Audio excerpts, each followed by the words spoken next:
Wait a minute. Where am I? How in the world did I get here? This isn't my usual rock quarry. Oh well, I guess I need to just roll with it and see where we end up and see if I can figure out what happened. While looking through my collection of vehicles, I found one particular vehicle I had bought a long time ago. It was made by the Ertl company in their Joyride Studios line and depicting a favorite cartoon family, the Flintstones. 2 feet powered, Fred could really get some speed out of it. I call it the Flintstone Mobile for want of a better name. I searched and searched, but I could not find any information on the original manufacturer of this foot-powered vehicle. All I could find was its model name and a little about the specific model. It was called the Canopysaurus. Strange name. From the brochure, a Canopysaurus was a sturdy, double-logged frame with comfortable slab seats with seating capacity up to 6 persons. It featured a built-in wooden and cloth canopy for style and comfort. The cloth canopy offers plenty of protection from the elements and pterodactyl droppings. Always useful. A rear porthole allows for monitoring the traffic that's coming up behind you. It is a trusty 2-wheeler with 2 sturdy rollers. It even comes with a big trunk to haul all of your gear. How about that? Just what we need to replace our tiny compacts of today. Too bad the brochure didn't say who made the Canopysaurus. If any of you out there can remember that far back to the Stone Age and have any info on the manufacturer of this vehicle, please comment down below. I only know that Ertl made a replica of it several years ago, and I will review Ertl's replica later on in the video over in a fitting place, Slate's rock quarry. Most, if not all of you know the story of the Flintstones cartoon series. The Flintstones aired on ABC TV in Primetime from 1960 to 1966, a creation of Hannah Barbera Studios.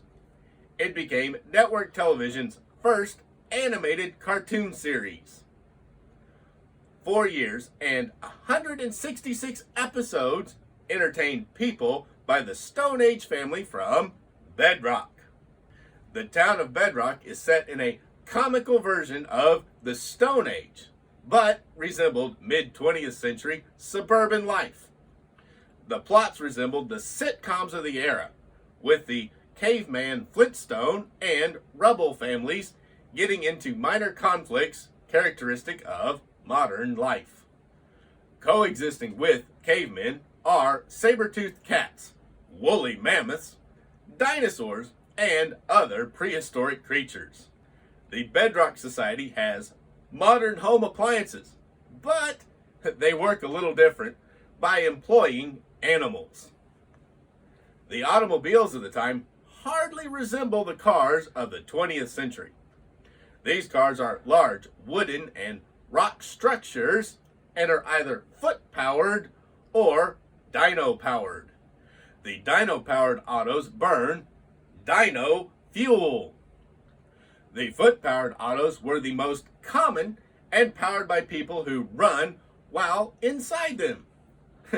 There were even foot-powered buses where the riders ran too. The large trucks and aircraft and a few passenger cars were known to have engines with appropriate sound effects requiring ignition keys and dyno fuel. Fred might pull into a gas station and say, "Fill her up with Ertl," which is pumped through the trunk of a woolly mammoth marked Ertl. Housing construction here is quite different than what I'm used to. No brick or vinyl siding here, just some simply carved stone single-family dwellings. However, Bedrock does seem to be a town filled with cookie-cutter homes positioned into neighborhoods typical of mid-20th century suburbs. The hit show, it followed the lives of Fred Flintstone, Wilma Flintstone, that's Fred's wife, Pebbles Flintstone, Fred and Wilma's daughter, and Dino, the Flintstones' pet dinosaur, who acts just like a dog. Of course, there is Puss, the Flintstones' pet saber-toothed cat. It also follows Barney and Betty Rubble and their son, Bamm-Bamm. The Rubbles are neighbors and Fred and Wilma's best friends. William Hannah admitted that at the time, the Honeymooners was the most popular show on the air, and for my bill, the funniest. The characters, I thought, were terrific. Now, that influenced greatly what we did with the Flintstones. The Honeymooners was there, and we used that as kind of a basis for the concept. Joseph Barbera said, if people want to compare the Flintstones to the Honeymooners, then great! It's a total compliment. The Honeymooners was one of the greatest shows ever written. Jackie Gleason was the creator of the Honeymooners and played the part of Ralph Cramden. If you have not seen an episode of the Honeymooners, I put a link down below. Now, follow me into Slate's rock quarry, where we will meet the Flintstones and the Rubbles, and maybe we can get Fred to show off his pride and joy Canopysaurus, nicknamed the Flintstone Mobile. Oh, I should warn you, the quarry is inhabited with dinosaurs, and hopefully we will get to see Fred at work.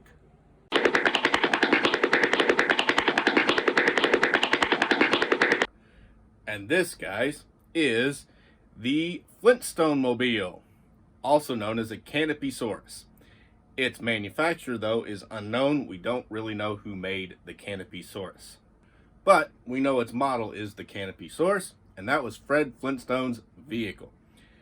It was a great little car in the show, made out of 2 logs and 2 rollers. Really, really cool. Ertl made this guy here in 1/18 scale, and it is actually incredibly heavy because these log rollers in the front and the rear, which roll really well as you can see, are actually pretty solid die cast.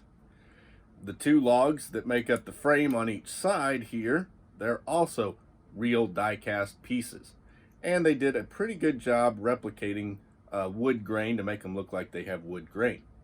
Same thing with the floor. It is just a big piece of die cast, but they made it look like it is a wood grain pattern so that it looks like it is wood flooring inside. And you can also see that underneath. There's also some licensing marks down here. Pretty cool. The upper canopy structure here is, again, it's all die cast actually, with a cloth top, because the Canopysaurus has had a good cloth top to take care of you from pterodactyl droppings. Then, towards the back, it has the portal, so you can see out the back and see what's coming up behind you. Really useful to be able to see what's behind you, and that piece is cloth. Really, really nice. But all the logs that hold it up are die-cast metal, made to look like logs and sticks, and all tied together. Really good. The seats, front here and the back seat, those 2 seats are die-cast metal, and they are painted in white, but they are made to look like they are actually stone pieces, as is the dashboard, because on these cars they were stone. The rollers, or wheels, they were also all stone, so they painted them up to look like stone. Really nice. Steering wheel is die-cast metal, but it has a wood grain to it because the steering wheel was wood on this car. Now, another neat thing that Ertl gave us, figures. You have little Pebbles here, Fred and Wilma's daughter. You have Wilma right here, and then you have Fred Flintstone in the front seats. In the back seat, on this side here, you can see Betty Rubble. that is Barney's wife. And then we'll turn them around. And you can see Barney Rubble here on this side. And that way you can see Barney, Fred's best friend. Great people. Up on the roof, you have little Bamm-Bamm, Barney and Betty's son. Also on the roof, they put a couple of pieces of luggage. Really, really cool. Bamm-Bamm has his club. All of the graphics and their clothing is just molded in and painted, and they did an exquisite job painting them. They even put the Flintstones logo here on one of the suitcases. Now, all of the figurines, they're made out of a soft plastic rubbery material, so they're actually pretty soft. They flex around and they look great sitting in the car. They're all actually mounted to the vehicle. They don't come out, but they didn't mount Dino. Gotta have Dino, right? The Flintstones' pet dinosaur who thinks he's a dog. And look, they even gave him his own suitcase. Really, really cool for poor old Dino. He's also soft rubber, but he doesn't mount to the car, so you can put him wherever you want. You can have him chasing the car if you want. Or, I found he actually sits pretty well right here beside Pebbles and Wilma, with his head sticking out of the car just like dogs love to ride. Really, really cool. And this is a very heavy model, and look how well it rolls for what it is. Wouldn't have thought stone wheels would roll that good, would you? There we go, folks. This is the 1/18 scale Ertl Joyride Studios. They're short-lived, all entertainment and comic-based vehicles.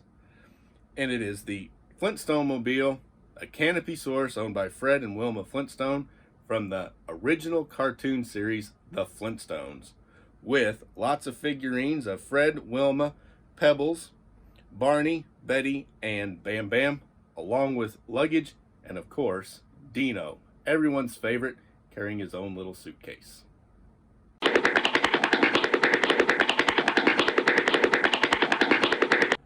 It was really cool being able to meet Fred, Wilma, Barney, Betty, and the rest of the gang here in Bedrock. I still would like to know how I ended up here. At this point, I would ask you to smash that like button and subscribe to my channel, but I'm not sure there's any point, since I really don't know how I'm going to get out of here. So do it anyway, just in case. I'm Logan, the 64th Gear Jammer Skeele, and if I can figure out how to get out of Bedrock and back to my warehouse, I'll be back with a new episode of Toy Talk.